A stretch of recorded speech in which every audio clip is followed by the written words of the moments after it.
Selamat datang di channel BH Korslet.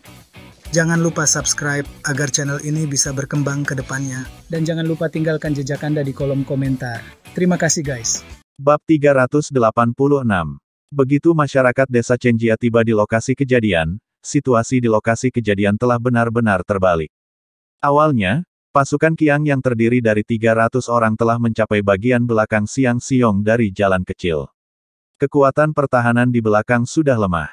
Begitu orang-orang Qiang menyerbu masuk, mereka membantai dari segala arah. Mereka tidak hanya membunuh para prajurit yang malang, mereka bahkan membunuh semua orang di sini dan membakar rumah-rumah mereka. Orang-orang Qiang berperilaku sangat kejam dan menganggap para prajurit tidak berguna. Mereka memang bukan tandingan orang-orang Qiang, ketika menghadapi orang-orang Qiang ini, mereka bahkan tidak berani melawan, yang relatif jarang terjadi. Ketika Chen Ce membawa orang-orang, dia melihat dari kejauhan bahwa orang-orang Qiang yang seperti binatang ini sedang memperkosa dan membunuh beberapa wanita. Siapapun yang berani melawan akan segera dibunuh dengan pisau, atau mereka akan ditusuk seluruhnya dari tubuh bagian bawah hingga kepala, dan kemudian mereka juga akan ada kelompok yang terdiri dari 3 atau 5 orang berkumpul bersama, tertawa dan mengagumi karya agung mereka. Terlebih lagi, mereka menuangkan minyak ke beberapa wanita, lalu mengikat mereka dengan gagang jerami, dan kemudian membakar gagang jerami tersebut. Mereka menyaksikan orang-orang di dalam berteriak dan melarikan diri dengan putus asa, mereka melihat seolah-olah itu semua prestasi mereka yang telah mengumpulkan banyak pujian atas lencana militer mereka. Dalam situasi ini, Chen Ce secara alami akan menanggungnya, dan segera meminta Luo Sanshan untuk melepaskan Dou Dou. Dou Dou, yang seperti seekor harimau liar yang turun dari gunung, bergegas menuju orang-orang Qiang. Segera, orang-orang Qiang yang sombong mulai berteriak kesakitan. Harimau, harimau turun gunung, melarikan diri. Masyarakat Qiang bukannya kebal. Ketika berhadapan dengan harimau yang merupakan musuh alami mereka, mereka tidak berani menghadapinya secara langsung. Namun selain harimau dari tanah, ada juga burung raksasa dari langit. Setiap kali Hai Dongqing lewat, selalu ada pria Qiang yang berhenti diam lalu menyentuh kepalanya. Kapanpun hal ini terjadi, mereka akan merasakan otak mereka penuh dengan serpihan otak berminyak, dan penutup di atas kepala mereka sudah lama hilang. Hal yang menakutkan tentang Hai Dongqing adalah hal itu dapat menyebabkan orang kehilangan nyawanya tanpa menyadarinya. Bahkan orang-orang Qiang yang sudah mati ini tidak tahu bagaimana mereka mati. Namun, yang sebenarnya membuat orang Qiang putus asa adalah sekelompok pasukan kavaleri keluar dari sudut, lalu menembakkan serangkaian anak panah di tangan mereka, memaku orang Qiang sampai mati di tempat. Orang-orang ini secara alami menjadi tim terkuat Chen Ce, tim pengawal inti desa Cenjia. Pengawalan sebelumnya terdengar seperti tim akar rumput, sebuah eksistensi yang tidak dianggap serius. Tapi pengawal keluarga Chen saat ini adalah merek emas, dan semua orang di tentara keluarga Chen bangga menjadi anggota pengawal keluarga Chen. Namun, pengawal keluarga Chen hanya memiliki 10 kuota keanggotaan setiap tahun, dan hanya prajurit terbaik dan paling setia yang dapat bergabung dalam tim pengawal tersebut. Justru karena itulah tim pengawal keluarga Chen selalu mempertahankan kekuatan tingkat tinggi. Senjata tim pengawal juga paling canggih dan taktik mereka paling matang. 53 kavaleri justru berani menyerang dan mengepung mereka. Ini tidak terbayangkan oleh orang lain. Namun, Chen Ce juga sangat pandai dan meminta orang-orang meneriakkan slogan Cenjia Cuner. Chen Ce ada di sini dari desa Cenjia. Siapa yang berani melawan? Begitu slogan ini diteriakkan, ditambah dengan kehadiran harimau dan berkah anak panah yang tajam, orang-orang Qiang yang awalnya sombong langsung ketakutan. Beberapa orang Qiang yang tidak terbunuh bergegas menuju Chen Ce dan yang lainnya sambil berteriak. Namun begitu mereka mencapai titik tengah, mereka ditembakkan seperti landak dengan panah yang menakutkan satu demi satu. Kekuatan panah tulang perunggu sangat mendominasi. Beberapa anak panah bahkan menembus tubuh orang-orang Qiang ini, menyebabkan luka robek dan tembus yang sangat besar. Beberapa orang Qiang yang relatif lambat bereaksi awalnya ingin maju dan bersaing dengan Chen Ce dan yang lainnya. Namun ketika mereka mendengar Chen Ce dan yang lainnya meneriakkan nama desa Cenjia dan Chen Ce, orang-orang Qiang ini langsung ketakutan dan melarikan diri tanpa ragu-ragu. Orang-orang Qiang melarikan diri, dan orang-orang dari desa Cenjia mengejar mereka. Siang Siong dan orang lain yang datang kemudian hanya bisa menyaksikan kesenangan itu. Mereka hanya bisa menyaksikan tanpa daya saat puluhan pasukan kavaleri dari desa Chenjia mengejar orang-orang Qiang dan menembak mereka hingga jatuh ke tanah. Orang-orang Qiang yang sombong itu, ketika bertemu dengan orang-orang dari desa Chenjia, ditembak jatuh ke tanah bahkan tanpa bisa berpegangan satu sama lain. Ketajaman dan keakuratan anak panah itu sungguh mencengangkan. Tembakan orang-orang itu sama akuratnya bahkan saat menunggang kuda. Oke, Chen Jiajun luar biasa, Chen Ce luar biasa. Membunuh orang-orang Qiang ini hanya dalam satu pertemuan. Itu luar biasa. Lihat orang-orang Qiang itu, mereka berguling-guling dan merangkak. Hahaha, ini desa Chenjia. Memang nama seseorang, seperti bayangan pohon. Ribuan orang Qiang tidak bisa mengalahkan penduduk desa Chenjia. Tenaga kerja saat ini tidak cukup. Lihat, lihat, apa itu? Seekor harimau. Sial, orang-orang dari desa Chenjia benar-benar membawa harimau ke sini. Apakah kamu memperhatikan ada sesuatu yang jatuh dari langit? Apakah itu seekor elang? Sayangku, mengapa elang itu begitu ganas? Ia benar-benar mengangkat tutup roh surgawi orang-orang Qiang. Ini terlalu sengit. Kamu benar-benar layak menjadi dari desa Chenjia. Kamu benar-benar layak menjadi Chen Ce. Mendengarkan diskusi di sekitarnya, Xiang Xiong membuka mulutnya tapi tidak berkata apa-apa. Karena sekarang dia merasakan hal yang sama dengan orang-orang tersebut. Sebelum melihat kekuatan Chen Jiachuner, Anda mungkin masih berpikir bahwa mereka hanya bisa mengandalkan tembok kota untuk melawan orang Qiang. Tapi bagaimana sekarang? Sekarang semua orang dapat melihat bahwa orang-orang Qiang itu sangat kuat, tetapi mereka tidak bisa mendapatkan keuntungan sedikit pun di bawah tangan semua orang dari desa Chenjia. Orang-orang Qiang yang menjadi gila tidak berani tinggal dan melarikan diri bahkan setelah mendengar nama Chen Ce. Orang-orang Qiang semuanya telah melarikan diri. Sebelumnya, Xiang Xiong dan yang lainnya bahkan tidak dapat membayangkan hal ini. Setelah bertarung satu sama lain selama berhari-hari, mereka tahu betul betapa menakutkannya orang-orang Qiang. Ini adalah orang-orang Qiang, sama menakutkannya dengan legenda. Tapi sekarang, orang-orang Qiang ini seperti ayam dan anjing di tangan orang-orang di desa Chenjia, dan mereka melarikan diri dengan sangat cepat. Tentu saja, jika ada harimau yang mengejar Anda akan berlari sangat cepat. Penduduk Chen Jiachun bertempur dengan sangat berirama, mereka tidak akan menyerang mangsa yang ingin diserang harimau, mereka hanya akan melompati mangsa harimau tersebut dan kemudian membunuh orang Qiang lebih jauh lagi. Kekuatan panah tercermin saat ini. Jaraknya lebih dari 100 meter, dan bahkan mematikan. Dan orang-orang yang dikejar harimau itu juga sangat menyedihkan. Bab 387. Dou bersenang-senang. Ini adalah kegembiraan yang belum pernah dia alami di desa Chenjia, karena sekarang dia bisa memakan orang. Ketika dia berada di desa Chenjia, Dou tidak pernah melepaskan sifatnya sebanyak yang dia lakukan sekarang. Meskipun dia hanya bisa memakan orang-orang Qiang yang berbau, Dou masih sangat senang setelah pesanan nyonya rumah, dia melakukannya, itu mengalir keluar seperti kegembiraan. Ketika orang-orang Qiang melihat Dou, mereka sangat ketakutan hingga melarikan diri. Ketika Dou melihat hal ini menyebabkan orang-orang Qiang, dia berteriak dengan semangat. Begitu dia berteriak, orang-orang Qiang berlari lebih gembira. Tapi tidak masalah, Dou tidak takut mereka berlari. Mereka tidak bisa berlari cepat. Bagaimana yang berkaki 2 bisa berlari lebih cepat dari yang berkaki 4? Dou sangat senang sehingga dia mengejar mereka. Dia bergegas maju dan menjatuhkan kedua pria Qiang itu pada saat yang bersamaan. Cakar harimau yang biasanya tidak berani ia tunjukkan saat bermain, kini langsung merobek rompi kedua orang Qiang tersebut, yang sungguh memilukan. Suara biasa memotong separuh kehidupan kedua orang Qiang ini. Dou menundukkan kepalanya dan menggigit leher mereka dengan lembut, dan mendengar 2 klik, dan leher kedua orang Qiang itu terpotong dengan mudah. Dou terkekeh. Biasanya, dia tidak berani bersikap sombong. Tidak ada seorang pun di desa Chenjia yang akan terbunuh olehnya. Sekarang, orang-orang Qiang ini siap menggigit. Menurut Dou, orang-orang Qiang ini adalah orang-orang yang sangat baik, dan mereka benar-benar datang ke rumah mereka dan meminta mereka untuk menggigit mereka. Mereka juga sangat enak untuk digigit. Setiap gigitannya renyah dan lezat. Dou bersenang-senang bermain. Baru setelah ia menjatuhkan selusin orang yang dikejarnya ke tanah dan menggigit leher mereka, ia mendongak dan menemukan bahwa orang-orang Qiang lainnya telah melarikan diri. Dou hendak mengejarnya, namun tiba-tiba dia mendengar peluit dari tuannya. Dou Dou segera berhenti mengejarnya, dengan patuh menyeret seorang pria Qiang, lalu berlari kembali. Dou Dou lebih nakal dari ketiga harimau. Ia tidak jinak seperti Hua Hua, atau setenang Mimi. Dou Dou sangat aktif, jadi Chen Ce akan membiarkan Luo Sanshan mengurusnya sendiri kali ini, jika tidak, Chen Ce akan khawatir mereka tidak akan bisa mengendalikannya jika dia memberikannya kepada orang lain.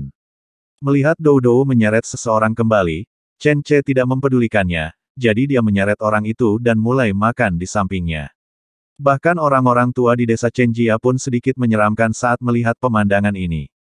Tidak apa-apa jika harimau memakan sesuatu yang lain, tetapi ia memakan manusia. Orang-orang Qiang meninggalkan ratusan mayat dan melarikan diri. Jangan mengejar penjahat malang itu, dan Chen Ce tidak meminta siapapun untuk terus mengejar mereka. Bagaimanapun, tujuan utama datang ke sini kali ini adalah negosiasi, bukan membantu mereka membunuh orang Qiang. Peran orang Qiang cukup besar bagi Chen Ce. Misalnya, sekarang, jika bukan karena orang Qiang, Chen Ce tidak akan bisa membangun otoritas ini. Berbeda sekali ketika ada orang Qiang di sana. Orang Qiang sudah membunuh Xiang Xiong dan anak buahnya hingga mereka hampir autis. Tetapi sekarang setelah dia muncul di tempat kejadian, dia mengusir orang-orang Qiang yang sombong ini, dan efeknya langsung terlihat. Situasi segera membaik, sehingga akan lebih mudah untuk bernegosiasi dengan Xiang Xiong. Memilih area melawan arah angin, Chen Ce dan yang lainnya berkendara ke sana dengan tenang dan menunggu. Awan di langit rendah dan lebat, dan sepertinya akan turun hujan. Xiang Xiong dengan cepat datang bersama sejumlah besar orang. Orang-orang ini semua adalah orang-orang kuat yang dipilih oleh Xiang Xiong dari berbagai tempat. Mereka awalnya dibuat takut oleh orang-orang Qiang, dan banyak dari mereka bahkan ingin melarikan diri. Tapi sekarang, setelah mendengar nama Chen Ce, mereka berlari kembali dengan gembira. Ini bisa dianggap datang ke sini karena ketenaran. Setiap orang kuat ingin datang dan melihat siapa pemimpin legendaris desa Chenjia. Dia benar-benar bisa mengusir orang-orang Qiang dengan jumlah orang yang begitu sedikit. Dulu, desa Chenjia mampu mengusir 5 hingga 6.000 orang Qiang dengan bantuan satu desa. Bisa juga dikatakan itu adalah keberuntungan mereka, mengandalkan medan untuk mengusir orang Qiang. Tapi bagaimana sekarang? Sekarang orang-orang Qiang ini benar-benar memburu semua orang. Namun begitu orang-orang dari desa Chenjia datang, mereka membunuh orang-orang Qiang dan melarikan diri. Kekuatan seperti apa? Ini dia, nama seseorang dan bayangan pohon. Hal ini membuat semua orang merasa ingin mengejar bintang. Namun ketika kebanyakan orang mendekat, mereka melihat seekor harimau berwarna-warni tepat di samping kaki kuda Chen Ce, menggendong seorang pria Qiang yang masih menggerogotinya itu hidup-hidup. Harimau itu sangat besar dan kuat. Cakar harimau lebih besar dari telapak tangan orang dewasa pada umumnya. Pada cakar harimau, kukunya yang tebal hampir setebal jari manusia dan berlumuran darah orang Qiang, bahkan ekor harimau yang terus bergetar seperti cambuk baja, sangat kuat.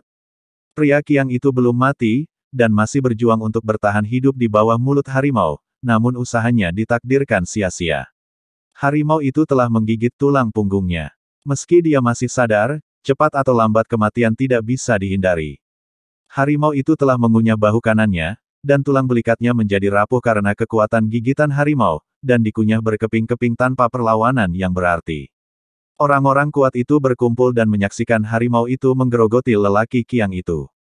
Gigitannya seolah-olah mengenai tubuh mereka, membuat otot-otot mereka sakit, tulang-tulang mereka gemetar, dan seluruh tubuh mereka terasa tidak enak saat berdiri. Oleh karena itu, ketika semua orang berkumpul di sini, mereka tidak berani bergerak, bahkan tidak berani lari, karena takut jika melarikan diri, mereka akan dirindukan oleh lelaki tua berbadan besar ini. Orang awam tidak bisa membayangkan betapa kuatnya penindasan yang dilakukan oleh harimau sebesar itu. Anda hanya bisa merasakannya di lokasi. Sama seperti orang-orang kuat sekarang, mereka benar-benar melihat dan merasakannya. Harimau, raja binatang buas dan penguasa hutan, di hadapannya, manusia akan terlihat jauh lebih kecil. Xiang Xiong juga datang. Dia hendak menyapa Chen Ce, tetapi ketika dia melihat harimau itu memakan seorang pria, senyumannya tiba-tiba membeku di wajahnya. Meski dia juga ingin tetap tenang, dia sebenarnya tidak bisa melakukannya. Itu harimau. Harimau dewasa seperti itu masih memegangi seseorang dan menggerogoti di sana. Ia tidak serius menggerogoti. Sambil menggerogoti, Ia menoleh dan melihat ke arah Siang Siong dan yang lainnya, seolah-olah sedang memakan mangkuk di dalamnya memilih mangsa berikutnya. Siapapun yang tersapu oleh matanya merasakan hawa dingin di punggung mereka, seolah-olah dia merasa akan bergerak maju pada detik berikutnya. Perasaan ini sungguh menakutkan. Oleh karena itu, bahkan Siang Siong, yang merupakan prefek, sangat ketakutan hingga dia tidak dapat berbicara. 1 detik, 2 detik, 3 detik. Itu hanya sekitar 10 detik, tetapi Siang Siong dan yang lainnya merasa detik-detik berlalu seperti bertahun-tahun. Pakaian mereka basah oleh keringat dingin dan yang lainnya tidak pernah merasakan waktu berlalu begitu lambat. Bab 388. Retak, klik, klik. Harimau itu masih mengunyah pria Qiang itu. Sebenarnya tidak menyukai rasa manusia, dan sekarang hanya sekedar hobi setelah berburu. Dibandingkan dengan daging manusia, Doudou masih lebih menyukai daging sapi atau daging kambing yang rasanya lebih empuk. Jadi, setelah makan beberapa kali, Doudou melepaskan pria Qiang itu dan berdiri lagi. Pria Qiang itu belum mati. Awalnya dia mengira dia telah menyelamatkan nyawanya, tapi siapa sangka Doudou agak jahat. Beban 2 hingga 300 kg langsung menekan tubuh, yang langsung meremukkan pria Qiang yang telah kehilangan sebagian besar nyawanya. Dia meninggal di tempat, dan ketika Doudou berdiri dan memandang Siang Siong dan orang lain di seberangnya, semua orang mengerti apa artinya menatap dengan penuh semangat. Perasaan itu benar-benar dapat membuat mereka merinding. Kali ini, Chen Ce akhirnya berbicara, "Prefek Siang, saya Chen Ce, saya ingin menyapa Anda." Siang Siong melihat ke arah Chen Ce. Ini pertama kalinya dia melihat Chen Ce secara langsung. Dia melihat Chen Ce menunggang kuda dengan 2 gadis cantik di kiri dan kanan di sampingnya, terlihat dan cantik, tapi di depan Chen Ce, mereka masih kehilangan warna. Kudanya adalah kuda berwarna merah teluk, dan orangnya adalah pria yang tampan. Dia berdiri di sana sambil memegang kuda, matanya tenang dan tidak terlalu tajam, tetapi siapapun yang melihatnya, mereka tidak berani menatap langsung ke matanya. Siang Siong secara alami telah melihat dunia dan bertemu banyak orang yang mampu dan orang asing, tetapi kali ini ketika dia melihat pria ini, dia sebenarnya tidak berani menatap matanya. "Chen, halo Tuan Chen, saya Siang Siong, terima kasih Tuan Chen telah datang untuk menyelamatkan kami. Jika tidak, kami benar-benar tidak tahu harus berbuat apa." Siang Siong menarik napas dalam-dalam beberapa saat sebelum menyesuaikan suasana hatinya. "Sampaikan salam pada Chen Ce." Chen Ce memegang kudanya dan berkata dengan tenang, "Prefek Siang, orang-orang Qiang sangat galak. Jika Anda tidak memiliki kesadaran untuk mengorbankan hidup Anda tidak akan bisa membunuh mereka. Membunuh orang-orang Qiang tidak bergantung pada memiliki lebih banyak orang. Tidak banyak kesempatan untuk memberikan pelajaran kepada prefek ibu kota negara bagian secara langsung dan terbuka di depan semua orang." Siang Siong diceramahi hingga dia berkeringat dingin. Dia juga ingin menekankan bahwa dia adalah prefek, tetapi sekarang di depan rekor Chen Ce, prefek bukanlah apa-apa. Jika Chen Ce tidak memimpin anak buahnya untuk membunuh orang-orang Qiang ini sekarang, apakah Siang Siong masih bisa pamer bersamanya? Tapi sekarang, mari kita membodohi diri kita sendiri. Alangkah baiknya jika dia bisa tetap tenang di bawah aura Chen Ce.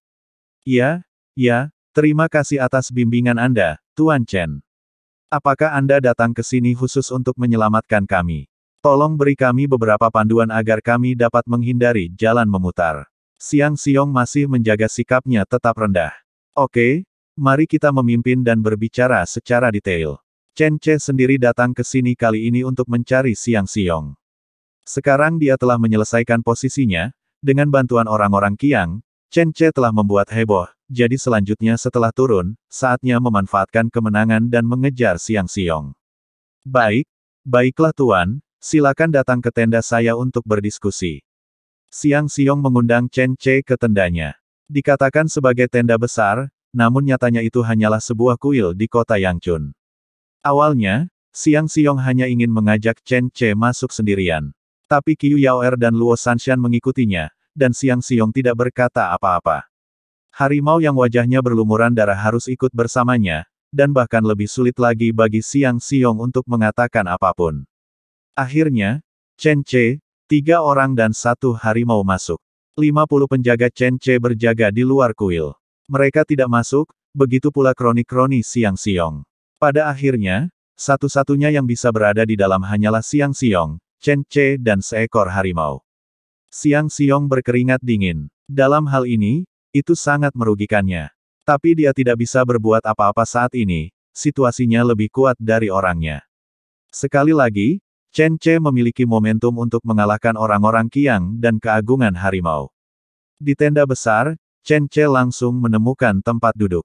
Ada semacam kue kurma di atas meja. Rasanya tidak terlalu enak, tapi Chen Ce hanya bersenang-senang memakannya. Tuan Xiang, saat pertama kali kita bertemu, sebenarnya tidak ada yang ingin saya katakan. Saya hanya ingin mengingatkan Anda, jangan melangkah terlalu jauh. Aku dapat melihat bahwa jika aku ingin membunuhmu, Anda tidak dapat menghentikanku. Ah, apa? Apa yang kamu bicarakan? Apakah ada kesalahpahaman tentang Tuan Chen?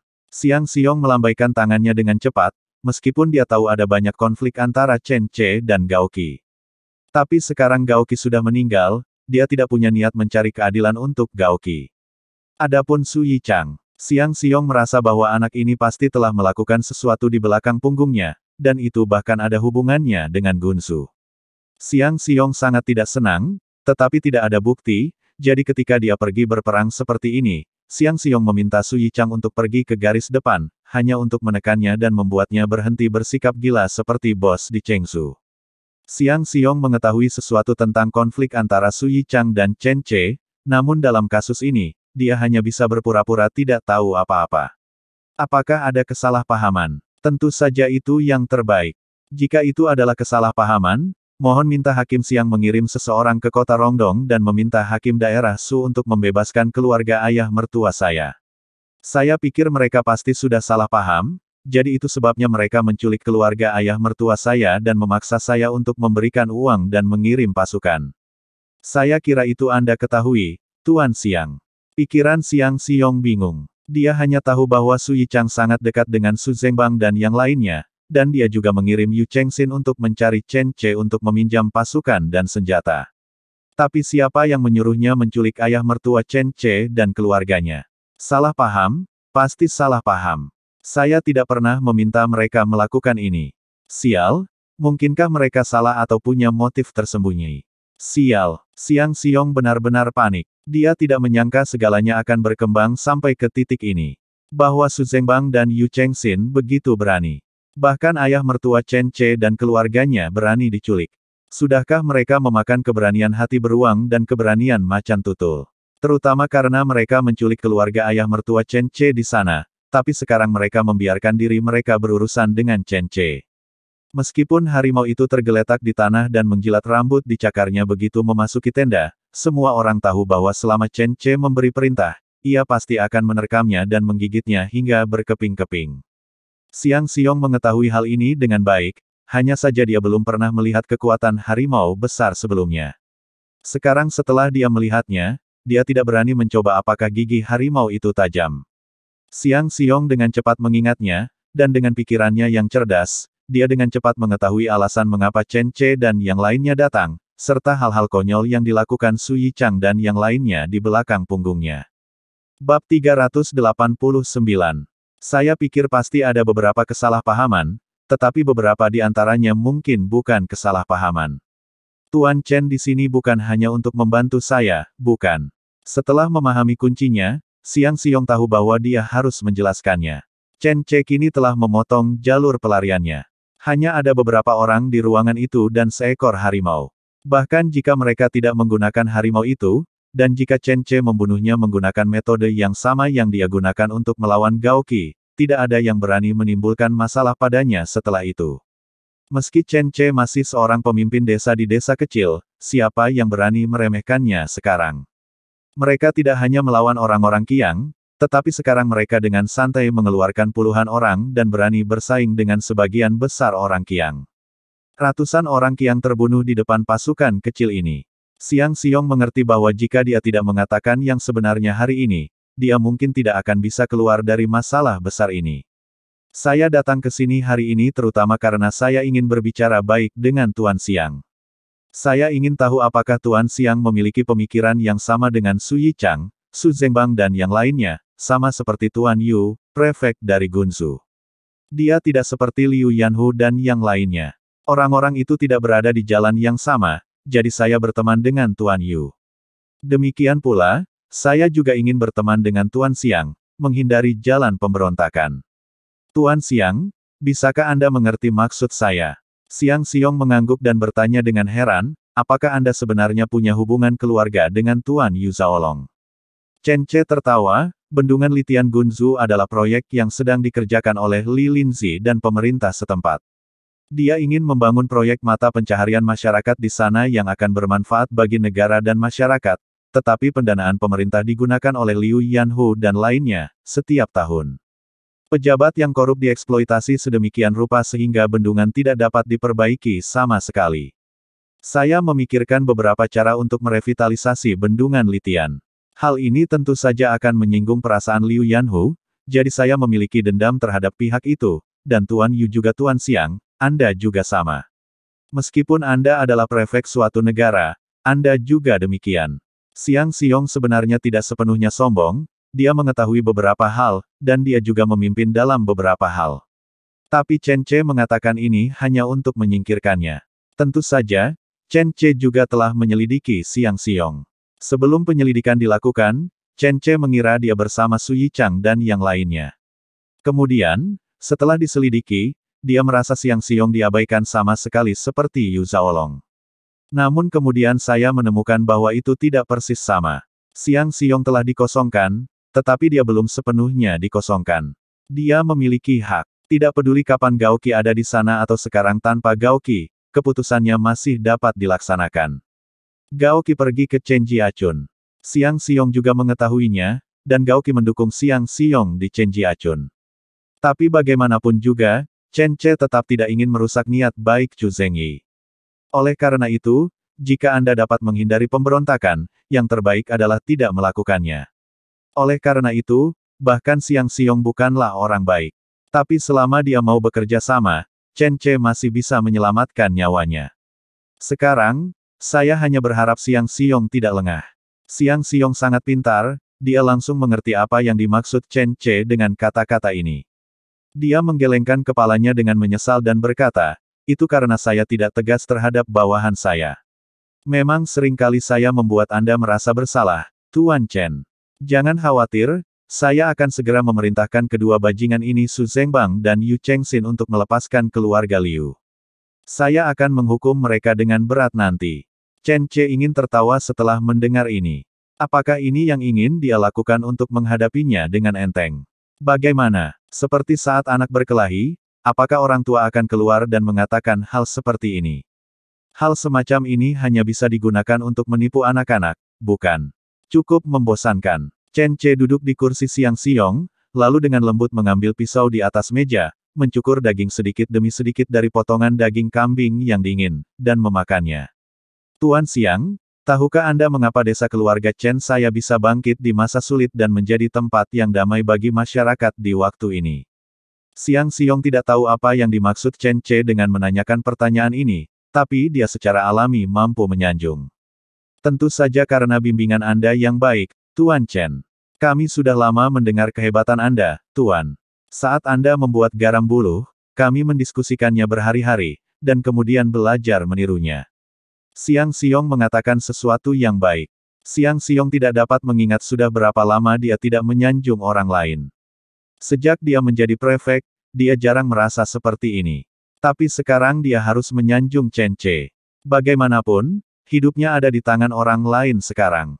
Meskipun Chen Ce tampaknya mudah diajak bicara sekarang, bagaimana jika dia meledak dan melukai seseorang? Jika harimau itu memakan manusia, tidak ada yang bisa menolaknya. Daging kambing itu dingin dan tidak enak. Chen Ce kemudian melemparkan tulang itu ke Dou-Dou, yang menangkapnya dalam satu gigitan, dan kemudian mematahkan tulang itu seperti tulang yang rapuh. Tapi ia juga tidak memakannya, mungkin karena tidak menyukai bau bumbu di barbek. Jadi ia hanya menggigitnya dan membuangnya tanpa memakannya. Ketika Xiang Xiong melihatnya, ia merasa kekuatan gigitan harimau itu begitu menakutkan, bahkan ia merasa alasan mengapa harimau itu menggigit dan menolak makan hanyalah untuk memberi tekanan pada dirinya sendiri. Alasan utama mengapa desa pegunungan kecil tempat saya berada dapat bangkit dan menjadi sebidang tanah unik di Chengzhou adalah karena ada beberapa saudara yang berpikiran sama di desa saya, serta beberapa orang yang baik dan penuh kasih sayang. Para tetua, mereka menginspirasi saya, membantu saya, membiarkan saya tumbuh, dan menjadikan seluruh desa Chenjia mencapai ketinggian yang belum pernah tercapai sebelumnya. Namun, ketika saudara laki-laki saya datang untuk meminta bantuan, dia memanggil sekelompok tentara untuk menyaksikan kegembiraan tersebut. Ketika dia meminta mereka untuk berpartisipasi dalam pertempuran melawan orang-orang Qiang, dia dipukuli sampai mati oleh Su Yichang. Saat dia tinggal di sana, dia bahkan mengirim orang untuk menguburkan saudara saya hidup-hidup. Ketika Chen Ce mengucapkan kata-kata ini, suaranya sedingin es, dan tulang Siang Siong gemetar saat mendengarnya. Dia tahu tentang Tong Dalei, tapi apa yang sering dikatakan Su Yi benar-benar berbeda dari apa yang dikatakan Chen Ce. Chen Ce tidak memberinya waktu untuk berpikir. Saya awalnya berencana untuk menerima masalah ini. Bagaimanapun, saudara laki-laki saya menyelamatkan saya. Mereka menasihati saya untuk tidak mengambil jalan pemberontakan karena masalah ini. Saya pikir itulah yang terjadi, jadi, saya menahannya, dan saya tidak bisa membela saudara saya. Tetapi apa yang saya dapatkan sebagai imbalan atas toleransi dan kemunduran saya? Tetapi beberapa orang menekan semakin keras. Tahukah Anda apa yang dilakukan Su Zhengbang dan Yu Chengxin di desa saya? Mereka mengancam tetua desa saya, kepala desa tua dan dekan Wang untuk mengirim pasukan, peralatan, dan uang. Setelah ditolak, kedua bajingan ini sebenarnya memanfaatkan belas kasih dan cinta kedua tetua saya dan menggurui mereka, mengatakan bahwa jika mereka tidak mengirim pasukan, mereka tidak akan bisa menyelamatkan orang-orang ini. Apakah hati nurani mereka akan damai? Kalimat seperti itu saja hampir membuat kedua orang tua saya tercekik sampai mati, karena mereka memang orang-orang yang berhati besar dan sangat ingin menyelamatkan masyarakat, namun mereka tahu betul bahwa desa kami tidak bisa melakukannya, apalagi kami tidak ingin ada orang dari desa kami, desa untuk mengisi lubang ini. Jadi kedua orang tua itu hampir dipaksa mati oleh mereka. Mereka semua adalah kerabat terdekat dan orang-orang terkasih saya. Tidak ada ruang untuk perubahan antara saya dan mereka karena dendam lama. Kali ini, saya keluar pertama-tama untuk melenyapkan beberapa orang Qiang dan memberikan kenyamanan kepada kedua orang tua itu, dan kedua. Salah satunya adalah membawa kedua bajingan ini kembali ke desa Chenjia dan membunuh mereka, begitu juga dengan Su Yichang. Saya tidak takut pada Tuan Xiang. Anda tahu, Anda pasti sudah mati jika melindungi mereka, maka kita adalah musuh. Jika kamu memilih untuk berdiri di sisiku dan melawan mereka bersamaku, maka kita akan menjadi sekutu terbaik di masa depan. Kata-kata Chen Ce sangat lugas. Entah dia akan memilih pihak Chen Ce, atau dia akan berada di pihak yang berlawanan. Siang Siong gemetar beberapa kali setelah mendengar ini. Dia tidak menyangka segalanya akan sampai pada titik ini. Chen Ce sepertinya telah meninggalkan dua pilihan padanya, namun kenyataannya, hanya ada satu. Karena mereka semua tahu bahwa selama Siang Siong memilih jalan yang berbeda dari Chen Ce, itu akan menjadi jalan buntu. Chen Ce datang ke sini hari ini hanya dengan satu tujuan, entah Siang Siong setuju untuk mengikutinya di jalan yang sama, atau kedua belah pihak bertempur dan Chen Ce secara resmi memberontak. Dan dia, sang prefek, pasti sudah mati. Karena saya adalah pejabat tertinggi Chengzhou, tentu saja saya tidak bisa duduk diam dan melihat Su Yichang dan Su Zhengbang, terutama binatang buas seperti mereka yang mengganggu pejabat. Orang-orang seperti itu harus dihukum oleh seluruh Chengzhou. Tuan Chen, beritahu saya, bagaimana saya akan bekerja sama dengan Anda. Haruskah saya memanggil Su Yichang kembali sekarang? Dia sedang mengarahkan orang-orang Qiang di garis depan saat ini. Dia sudah menyebutkan rencana ini kepada saya, yaitu membawa kelompok orang Qiang ini ke Lietianba. Siang Siong tidak memikirkannya terlalu lama dan langsung menentukan pilihannya. Itu pasti untuk menyelamatkan hidupmu. Seorang teman Tao yang sudah meninggal bukanlah seorang Tao yang miskin. Jika Anda membunuh seorang pejabat, jangan bunuh diri. Meskipun Siang Siong memiliki banyak ketidakpuasan dan ketakutan terhadap kekuatan Chen Ce. Tapi jadi apa? Sekarang situasinya lebih kuat daripada masyarakatnya. Chen Ce bisa langsung membunuh Siang Siong di sini. Jika nasibnya cocok, dia masih bisa hidup dengan baik. Tidak kooperatif. Itu pasti jalan buntu. Chen Ce sangat puas dengan keputusan yang dibuat oleh Siang Siong, Jadi dia mengangguk sambil tersenyum. Tuan Xiang benar-benar membuat keputusan yang bijaksana. Su Zhengbang, Yu Chengxin, dapat mengabaikannya untuk saat ini, tetapi Su Yichang perlu membawanya kembali. Jadi, Tuan Xiang, pikirkan cara untuk membawanya kembali tanpa mengganggunya. Bagaimana? Xiang Xiong mengangguk, ide bagus. Kalau begitu saya akan memindahkannya kembali atas nama prefek. Tampaknya agak terlalu terburu-buru. Kalau tidak, katakanlah sekelompok kecil orang Qiang datang ke sini dan memintanya untuk memimpin orang untuk mencegat mereka. Chen Ce mengangguk, tetapi juga mengemukakan sarannya sendiri, katakan padanya seperti ini. Katakan saja bahwa sekelompok orang Qiang merampok sebuah rumah tangga kaya di sini. Cari tahu siapa orang terkaya di daerah ini, dan sampaikan berita ini kepadanya. Orang Qiang membawa seluruh harta orang kaya tersebut. Xiang Xiong segera mengerti bahwa jika dia berkata dengan datar bahwa ada sekelompok kecil orang Qiang di sini, dia mungkin tidak dapat menarik perhatian Su Yichang. Tetapi jika dikatakan bahwa orang-orang Qiang ini memiliki banyak harta di tangan mereka, maka itu sama sekali berbeda. Oke, aku akan segera melakukannya, kata Xiang Xiong riang, lalu berdiri dan keluar. Melihat Chen Ce tidak menghentikannya dan langsung pergi, dia menghela nafas panjang. Bersambung ke bab selanjutnya.